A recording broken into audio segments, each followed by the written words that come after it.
It is a good life we lead, brother. The best. Welcome to MojoPlays. Today, we're looking at the evolution of Assassin's Creed. We've come a long way since Altaïr. In this video, we're only looking at the mainline Assassin's Creed games, and won't be touching on the DLCs, Chronicles, comic books, or the movie. Before we begin, we publish new content all week long, so be sure to subscribe and ring the bell to get notified about our latest videos. When it launched on consoles in 2007, Assassin's Creed was one of those lightning-in-a-bottle games that changed the landscape of AAA open-world titles forever. It's a series that half of gamers love to death despite its flaws, and another half think it exemplifies everything wrong with the open-world formula. Regardless, its impact on video games can't be understated, and it all began in Syria, at the height of the Third Crusade. The first Assassin's Creed laid the groundwork for what was to come, and it doesn't always get the credit it deserves for having so many of the ideas that would go on to be improved in the later entries. Climbing viewpoints to unlock the map, the hidden blade, eagle vision, the apple of Eden, the ideological struggle between assassins and Templars, all of these things are in that first game. It's even got an early version of social stealth through Altair's ability to blend in with the scholars, and an open-world map called the Kingdom between the three major cities and Masyaf. Already, we see Ubisoft's desire to create a game that can cover a massive region, potentially an entire country. But it's not without its flaws. Altair's not much of a protagonist compared with what we'd get later, and the controls can be extremely frustrating and imprecise.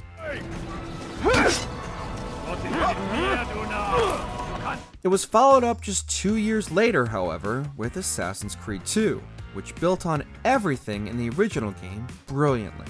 We had a far more interesting character now, Ezio, and the setting was far less bleak, opening in Renaissance Florence. The platforming and combat controls were overhauled to be smoother and easier to get to grips with, and the story was more personal to Ezio as he sought revenge for the death of his family. It also added the three factions, the thieves, mercenaries, and the courtesans, plus the ability to throw money to cause a distraction, and most importantly, blending. Ezio can blend in with any group of NPCs to hide from guards and reach his target, something that would become a vital mainstay of the series. It's also split across multiple cities, going from Florence to Tuscany to Forlì to Venice, and for the conclusion, to Rome. Story missions all had a narrative focus, and the optional Assassin Tomb challenges added side content that felt worthwhile. I bet I can bring in some money. Oh, great. More work for me. This innovation continued into Brotherhood, which was our first Assassin's Creed game confined to one single city. It expanded the shop-buying system introduced in 2 to the entirety of Rome, with Ezio responsible for rebuilding this once great city. And again, we had a villain Ezio has a personal relationship with, Cesare Borgia, who sieges Monteriggioni and murders Mario Auditore at the beginning.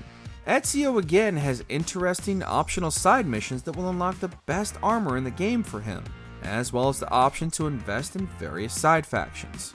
Brotherhood also massively improved combat animations and the variety of attacks and executions, making combat feel more satisfying. And finally, this might be the game that has the best, most fluid modern-day story of them all. How do I find them? I can give you a general location. I suggest looking for signs of distress nearby. With Revelations, however, things got weird. With Desmond in a coma, he spends his free time doing bizarre 3D block puzzles to unlock what are, more or less, audio logs about his life. The game itself is set almost entirely in Constantinople, modern-day Istanbul, controlled by the Ottoman Empire. But unlike in previous games, Ezio's goals aren't too connected to what's going on with the politics of the day. He helps Suleiman and gets involved with the conflict over who will be the next sultan, but what he's really trying to do is collect keys so he can unlock Altair's library back in Masyaf, leaving the game's story feeling disjointed. While Revelations expanded even more on the Assassin's Recruit minigame added in Brotherhood, giving your recruits actual narrative-driven missions as they rise through the ranks, it also added den defense. This was a tower defense minigame players went out of their way to avoid. There were changes to traversal too, with the addition of the hook blade, though it never really came in too useful. What is your name, brother? Altaïr, son of Umar. Almost as much of a black sheep as Revelations was Assassin's Creed 3, the first game to take the series away from the Mediterranean and into the Americas, and our third new main character, Connor, was divisive to say the least. Time has been kind to him, however, and in hindsight, he's been reassessed as an interesting and thoughtful protagonist, not to mention a landmark in representation as he was Native American. Again, we had numerous cities to explore, as well as a large frontier map, a throwback to the original kingdom. 3 also added the first true crafting system, though shop quests don't count. But you really don't need to craft anything, nor did you need to upgrade your weapons and armor. The recruit system was back again, but it wasn't very important and would disappear after this point. Story-wise, 3 is excellent, and the fanbase still loves Haytham Kenway in all his complexity. The homestead missions were great too, as were the different maps for winter and summer, but the biggest addition has to be the sailing. While Connor and the Aquila seemed like a strange thing to have in this game, a year later, it would all make sense. Many people still say Black Flag is their favorite Assassin's Creed, and it's easy to see why. It may be the best pirate video game ever made, featuring fun and addictive naval combat. The crafting system was also necessary here to get better armor and ammo upgrades, while being simple enough that it wasn't frustrating to take a break from the high seas to hunt some beasts. Edward Kenway's journey as he goes from a selfish pirate to a master assassin was immensely satisfying, and the story doesn't hold back with its most tragic moments. Plus, its biggest selling point, you get pretty much the entire Caribbean Sea to explore. Its overhaul of Eagle Vision, allowing you to tag enemies and see them through walls, was much needed, and it finally added fast travel between synchronized viewpoints. The only real downside of Black Flag is the tailing missions. It's got way too many of them. We've done with this place. Aye, sir. What's our course? We'll return to the plantation and there take stock. 2014 saw 2 games released, Rogue and Unity.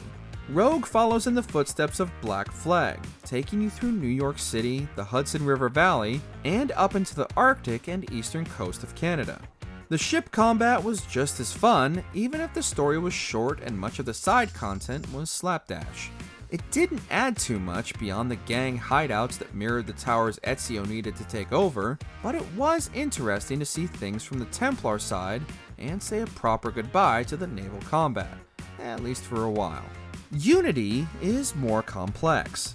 The first AC game built for 8th gen consoles, its technical teething issues remain notorious. Frame rate drops rendered it unplayable at launch, though on 9th gen machines, it finally runs at a smooth 60 frames per second. For all its flaws though, Unity is a beautiful game, a meticulous recreation of Paris, and through its Helix Rift mechanic, it even lets you climb the Statue of Liberty and the Eiffel Tower. The French Revolution was an astounding setting, and it was the attempts to render mobs of furious NPCs that tanked the frame rate initially. While it did have an annoying cooldown on Eagle Vision and, bizarrely, removed the ability to whistle to attract enemies we first got in Black Flag, it did add the free rundown mechanic. Now you could hold circle or B to jump down buildings and monuments without plummeting to your death. And it only took 8 mainline games. Syndicate took what Unity had started and built on it even more. Instead of Paris, we now had Victorian London, and we had 2 protagonists, twins Evie and Jacob Fry.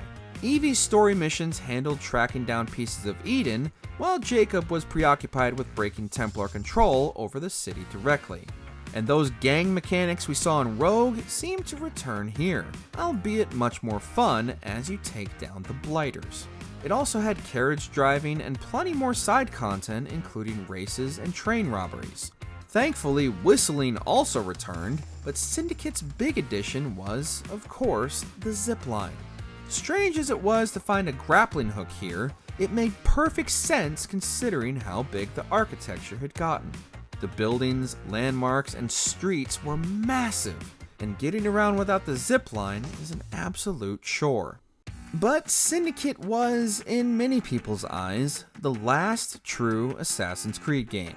Unity's technical problems meant many players weren't willing to give Syndicate a chance, and Ubisoft decided to take a break from its annual release cycle for the first time since 2008. In 2017, they came back with Origins, which recreated the entirety of ancient Egypt.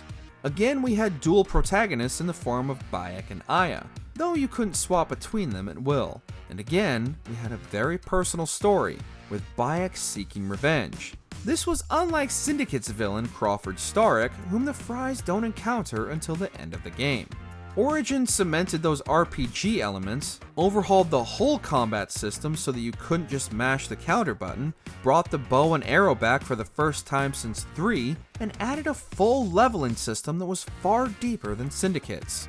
Eagle vision was also changed so that now Bayek has a literal eagle, Senyu, to scope out areas for him. Odyssey went even further. Now you had romance options, a mercenary system like Middle-earth's Nemesis system before it was patented, an even better combat system, bigger boss fights against mythical creatures, and the grand return of naval combat. Naval warfare in ancient Greece wasn't nearly as complex as it was in the 18th century, but it's still extremely fun. We got to choose between Cassandra and Alexios and travel to all corners of the Greek world.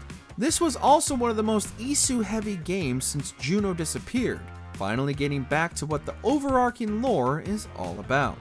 Cassandra's eagle Ikaros also functioned far better than Senyu, but its extreme length and abundance of side content that didn't offer much variety left a bad taste in some people's mouths, and this wasn't a problem that went away with Valhalla. Valhalla promised to be more concise and meaningful than Odyssey, but how much did it really achieve that? Where Odyssey drew heavily from The Witcher 3, Valhalla seems to have more of a From Software influence, with scarce healing and complex, difficult boss fights. It also was, to put it simply, bleak. Dark Age Britain is not ancient Greece. It was a blighted wasteland and an all-around unpleasant place to be. Ubisoft, in its quest for historical authenticity, made Valhalla's England a grim place to be as well. It's a shame the entire game didn't stick to Norway. Following complaints that Origins and Odyssey abandoned the series' stealth roots, social stealth returned here, but it was nowhere near as useful or effective, and Eivor isn't a character who makes stealth easy. But it seems Ubisoft is listening in some ways, as the next Assassin's Creed game is set to be a single-player, back-to-basics title called Mirage, following Basim's youth in 9th century Baghdad. Ubisoft is also going to take the series online and perhaps even make a horror game. Assassin's Creed has come a long way since 2007. Not only has it reinvented itself multiple times, but the markets left on gaming can't be ignored. Love it or hate it, there are reasons its innovations became so popular and widespread in the industry. Even at its worst, Assassin's Creed is still outstanding, and there are things to love in the most polished and the most flawed games in the franchise.